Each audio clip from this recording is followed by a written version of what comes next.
माता आदि शक्ति को क्यों धारण करना पड़ा भ्रामरी रूप? प्रिय भक्तों, ब्रह्मा विष्णु महेश अर्थात त्रिदेव ही वो शक्ति हैं जिन्होंने इस समस्त सृष्टि को बनाया है, जो इसके पालन करता और जो इस सृष्टि के संहारक भी हैं। वो अपने सभी भक्तों से एक समान प्रेम करते हैं, चाहे देवता हों या असुर। यदि कोई भी त्रिदेव की भक्ति करता है तो वो उसकी इच्छा को अवश्य पूर्ण करते हैं, परंतु असुरों की प्रवृत्ति सदा ही छल से पूर्ण रही है। उन्होंने सदैव ही त्रिदेवों से अपने इच्छित वर मांगकर इस सृष्टि में उत्पात मचाया है। आज हम आपको एक ऐसे ही असुर की कथा सुनाने जा रहे हैं जिसने ब्रह्मदेव से वरदान की प्राप्ति कर अनुचित मार्ग का पालन किया और किसी भी प्रकार जब उसका अंत संभव ना हो सका, तब कैसे माँ आदि शक्ति द्वारा उसका अंत संभव हो सका, आइए जानते हैं। प्रिय दर्शकों, ऐसी ही धार्मिक व रोचक कथाओं के लिए हमारे चैनल को सब्सक्राइब करें, साथ ही साथ बेल आइकन को भी प्रेस करें, जिससे हमारी वीडियोस आप तक पहुंचती रहे। अगर वीडियो अच्छी लगी तो इसे लाइक करें। पौराणिक कथाओं के अनुसार अरुणासुर नामक एक असुर ब्रह्मदेव का बहुत बड़ा भक्त था। उसने अनेक वर्षों तक भूखे प्यासे रहकर ब्रह्मदेव की कठोर तपस्या की। ब्रह्मदेवाय नमः। ओम ब्रह्मदेवाय नमः। ओम ब्रह्मदेवाय नमः। अरुणासुर के इतने वर्षों के कठोर तप को देखकर ब्रह्मदेव उसकी तपस्या से अत्यंत प्रसन्न हुए और प्रसन्न होकर ब्रह्मदेव ने उसे दर्शन दिए। उठो पुत्र, मैं तुम्हारी इतनी कठोर तपस्या से अत्यंत प्रसन्न हूँ। मांगो, तुम्हें अपनी इस कठोर तपस्या का क्या फल चाहिए अरुणासुर? ब्रह्मदेव, मैं आपका अनन्य भक्त हूँ। आप मुझ पर अपनी कृपा दृष्टि करें और मुझे अमर होने का वरदान प्रदान करें। अरुणासुर, ये सृष्टि के नियमों के विरुद्ध है, इसलिए मैं तुम्हें अमर होने का वरदान नहीं दे सकता।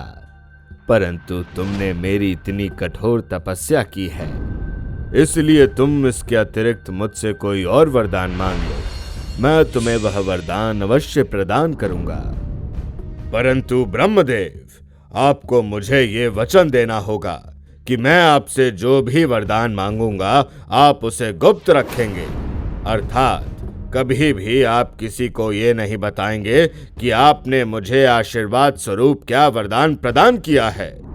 परंतु वचन दीजिए ब्रह्मदेव। उचित है अरुणासुर, अब बताओ कि तुम्हें हमसे क्या वरदान चाहिए। ब्रह्मदेव, आप मुझे वरदान दीजिए कि कोई भी देवता, असुर, स्त्री, किन्नर, पशु, यक्ष, नाग, गंधर्व और ऐसे जीव जिनके 2 अथवा 4 पैर हों, कोई भी मेरा वध ना कर सके। मेरा वध केवल और केवल 6 पैर वाली रानी भ्रामरी के हाथों ही संभव हो, जिसका स्वर ब्रह्मांड की गूंज के समान हो। तथास्तु। अरुणासुर को उसका इच्छित वरदान देकर ब्रह्मदेव वहां से अंतर्ध्यान हो गए। ब्रह्मदेव द्वारा वरदान पाकर अरुणासुर अत्यंत अहंकारी और कुमार्गी हो गया और वो अपने आतंक से सभी को भयभीत करने लगा। वो सभी देवताओं को अपने अधीन कर सभी लोकों पर अपना आधिपत्य स्थापित करना चाहता था। इसीलिए उसने देवलोक पर आक्रमण कर दिया और ब्रह्मदेव द्वारा मिले वरदान के कारण कोई भी देवता उसे युद्ध में परास्त करने में सफल ना हो सके और अरुणासुर ने सभी देवताओं को युद्ध में पराजित कर इंद्रदेव, सूर्यदेव, वरुण देव और अग्निदेव सभी को अपना बंदी बना लिया और उसके पश्चात उसने देवताओं की पत्नियों को भी अपने अधीन करना चाहा और वो जाकर देवताओं की अर्धांगिनियों पर अपनी कुदृष्टि डालने लगा। सभी देवियां उसके आतंक से अत्यंत भयभीत हो गईं। वो उस दुष्ट की दृष्टि से बचने का मार्ग ढूंढने लगी, परंतु जब उन्हें उसकी दृष्टि से बचने का कोई मार्ग ना सूझा, तब सभी देवियां मिलकर माँ आदि शक्ति का ध्यान करने लगीं। हे जगत जननी माता आदि शक्ति, इस दुष्ट से हमारी रक्षा कीजिए, हमारी सहायता कीजिए माता, हमारी सहायता कीजिए। प्रतीत होता है कि मेरे भक्त किसी कष्ट में हैं। अपने भक्तों की पुकार सुनकर माँ आदि शक्ति उस दुष्ट अरुणासुर से उनकी रक्षा करती हैं। इसीलिए अरुणासुर देवताओं की पत्नियों को किसी भी प्रकार की क्षति पहुंचाने में असमर्थ रहता है। माता आदि शक्ति को अरुणासुर के इतने दुष्ट कृत्य देखकर उस पर अत्यंत क्रोध आता है और माता उसका वध करने का निश्चय करती हैं। तभी महादेव, ब्रह्मदेव, श्री गणेश और भगवान कार्तिकेय भी वहां उपस्थित हुए। इस दुष्ट असुर ने पहले तो सभी देवताओं पर आक्रमण कर उन्हें बंदी बनाया, परंतु अब तो इस दुष्ट ने देवताओं की पत्नियों पर अपनी कुदृष्टि डालकर मेरे क्रोध की ज्वाला को और अधिक भड़का दिया है। मैं इसी क्षण इस सृष्टि के इस दुष्ट का अंत कर दूंगी। ठहरिए माता, आप इस प्रकार अरुणासुर का अंत नहीं कर सकती। किंतु क्यों ब्रह्मदेव? मैं महादेव की अर्धांगिनी, उनकी अर्ध शक्ति स्वयं आदि शक्ति हूँ। मैं क्यों उस दुष्ट का वध नहीं कर सकती? क्या उसके साथ किसी वरदान की शक्ति है? आपने उचित कहा माता, उसके साथ मेरे ही द्वारा दिए गए वरदान की शक्ति है, जिस कारणवश आप उसका अंत नहीं कर सकती। परंतु कोई तो ऐसा मार्ग अवश्य होगा जिससे मैं उस दुष्ट का वध करने में सक्षम हो सकूं। ऐसा मार्ग है माता, परंतु मैं आपको अरुणासुर के वध करने का उपाय बताने में असमर्थ हूँ। परंतु क्यों ब्रह्मदेव? क्योंकि मैं अरुणासुर के वचन से वचनबद्ध हूँ माता। अरुणासुर को मिले वरदान के संदर्भ में मैं आपको कुछ भी बताने में असमर्थ हूँ। तो फिर मैं किस प्रकार उस दुष्ट का अंत कर सभी को उसके अत्याचारों से मुक्त करा पाऊंगी? उसका अंत करना अति आवश्यक है, और जब तक हमें उसके अंत का मार्ग ही नहीं ज्ञात होगा, तब तक उसका वध करना असंभव है। माता, आप चिंता न करें, मैं स्वयं अरुणासुर के पास जाकर उससे उसकी मृत्यु का भेद ज्ञात करूंगा। परंतु पुत्र गणेश, तुम किस प्रकार ऐसा करोगे? माता, मैं अपनी योजनाओं का प्रयोग करके उस असुर को अपनी बातों से विचलित कर दूंगा और उससे उसकी मृत्यु का मार्ग ज्ञात कर लूंगा। कृपया आप मुझे आज्ञा दीजिए। उचित है पुत्र। इसके पश्चात गणेश जी अरुणासुर की मृत्यु का मार्ग जानने उसके पास जा पहुंचते हैं और अपनी योजनाओं का प्रयोग कर उससे ब्रह्मदेव द्वारा मिले वरदान के संदर्भ में ज्ञात करने का प्रयास करते हैं, परंतु वो भी उसकी मृत्यु का मार्ग जानने में असफल रहते हैं। भ्राताश्री, मैं अरुणासुर की मृत्यु का मार्ग जानने में असफल रहा। अब हम किस प्रकार उसकी मृत्यु का मार्ग ढूंढ पाएंगे, यदि हमें यही ज्ञात नहीं हुआ कि आखिर किस प्रकार उसकी मृत्यु संभव है, तो कभी उसका अंत संभव नहीं हो सकेगा। भ्राताश्री, क्या अरुणासुर की मृत्यु का मार्ग जानने का और कोई उपाय शेष नहीं? हर दुविधा का कोई ना कोई निवारण अवश्य होता है गणेश, और इस समस्या का भी कोई ना कोई निवारण हमें अवश्य मिलेगा। मिल गया, मुझे निवारण मिल गया गणेश। यदि हम उस समय को देख सकें जिस क्षण ब्रह्मदेव ने अरुणासुर को वरदान प्रदान किया था, तो हम उसकी मृत्यु के मार्ग को ज्ञात कर सकते हैं। आपने सत्य कहा भ्राताश्री, परंतु समय पर तो केवल और केवल काल का नियंत्रण है, अर्थात माता महाकाली रूप अब हमारी सहायता कर सकती हैं। माता महाकाली से सहायता हेतु भगवान गणेश और भगवान कार्तिकेय माँ महाकाली का स्मरण करने लगते हैं और अपने पुत्रों की सहायता की पुकार को सुनकर माँ महाकाली उनके समक्ष प्रकट होती हैं। प्रणाम माता। तुम दोनों ने मेरा स्मरण किया, तो अवश्य ही तुम्हें मेरी सहायता आन पड़ी है। कहो पुत्र, तुम्हें मेरी क्या सहायता चाहिए?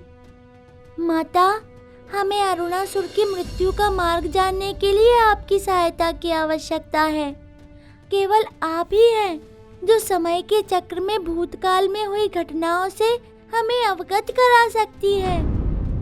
यदि उसकी मृत्यु का मार्ग जानने का केवल यही एक मार्ग है, तो मैं ये जानने में अवश्य तुम्हारी सहायता करूंगी। इसके पश्चात माता महाकाली भूतकाल का दृश्य देखकर ब्रह्मदेव द्वारा अरुणासुर को दिए वरदान के संदर्भ में ज्ञात करती हैं। मेरा वध केवल और केवल 6 पैर वाली रानी भ्रामरी के हाथों ही संभव हो। तथास्तु। इसका अर्थ है कि 6 पैरों वाली ऐसी भ्रामरी ही अरुणासुर का अंत कर सकती है, जिसका स्वर ब्रह्मांड की गूंज के समान हो। हमें अतिशीघ्र जाकर ये समाचार माता को देना होगा। अरुणासुर की मृत्यु का मार्ग जानने के पश्चात भगवान गणेश और भगवान कार्तिकेय जाकर उसकी मृत्यु का मार्ग माता पार्वती को बताते हैं। यदि उस दुष्ट का अंत करने का यही एक मार्ग है, तो मैं स्वयं एक भ्रामरी का रूप धारण कर उस दुष्ट का अंत करूंगी। अरुणासुर का अंत करने हेतु माता पार्वती एक भ्रामरी का रूप धारण करती हैं। उस दुष्ट का अंतिम समय अब उसके निकट आ चुका है। अब मेरे हाथों उस दुष्ट का अंत होना निश्चित है। माता आदिशक्ति अपना भ्रामरी रूप धारण कर अरुणासुर से युद्ध करने जा पहुंचती हैं।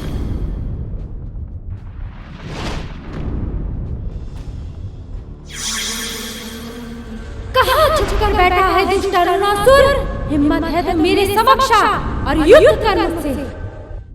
प्रतीत होता है कि माता इस दुष्ट का अंत करने हेतु अपधारी हैं। किसका इतना दुस्साहस जो अरुणासुर को युद्ध की चुनौती देकर स्वयं अपनी मृत्यु को ललकार रहा है? तुझे तेरी मृत्यु बुला रही है दुष्ट अरुणासुर। आज तो माता आदिशक्ति के हाथों तेरा अंत होना निश्चित है। क्या? जब कोई देवता मेरा वध न कर सका, तो अब एक नारी मेरा वध करने आई है। माता का परिहास करने वाले दुष्ट असुर, देख आज कैसे माता के हाथों तेरा अंत होता है। इस संसार में कोई मेरा वध नहीं कर सकता, कोई मुझसे शक्तिशाली नहीं। मैं सर्वशक्तिमान अरुणासुर हूँ। यदि स्वयं पर इतना अहंकार है तो केवल एक बार माता के समक्ष चले जाओ, वो तुम्हें तुम्हारा उचित स्थान अवश्य ज्ञात करा देंगी। मैं उस देवी का अंत कर दूंगा, कोई मेरा वध नहीं कर सकता। अहंकार में आकर अरुणासुर माता के समक्ष जा पहुंचता है, परंतु जैसे ही वो माता का भ्रामरी रूप देखता है तो वो भयभीत हो उठता है और उसे ब्रह्मदेव द्वारा मिले वरदान का स्मरण होता है कि एक 6 पैर वाली भ्रामरी ही उसका अंत कर सकती है। दुष्ट, तूने ब्रह्मदेव द्वारा मिले वरदान का अनुचित लाभ उठाया।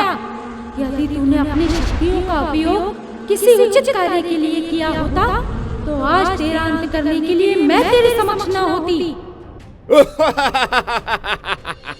एक तुच्छ भ्रामरी मेरा अंत करेगी। अरुणासुर के मुख से इतने अहंकार भरे वचन सुनकर माता और अधिक क्रोधित हो उठती हैं और अरुणासुर और माता भ्रामरी के मध्य भीषण युद्ध छिड़ जाता है।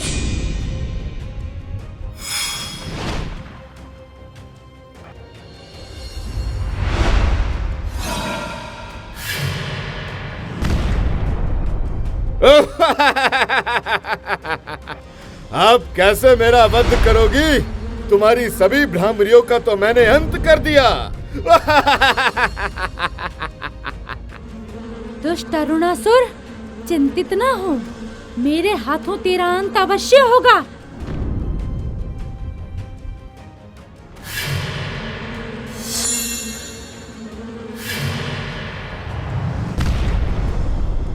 इसके पश्चात माता भ्रामरी देवी और अरुणासुर के बीच भीषण युद्ध छिड़ जाता है। अरुणासुर माता को युद्ध में पराजित करने के अनेक प्रयास करता है, किंतु वो युद्ध में माता को परास्त करने में असफल रहता है। और बहुत समय तक उनके बीच युद्ध चलता है।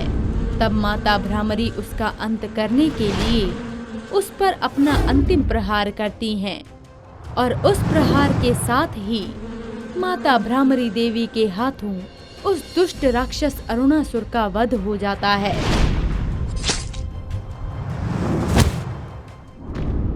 प्रिय भक्तों, स्वयं की शक्ति पर अभिमान ही व्यक्ति को शक्तिहीन कर देता है, क्योंकि वो अपनी शक्ति के अभिमान में स्वयं ईश्वर को भी नहीं पहचान पाता।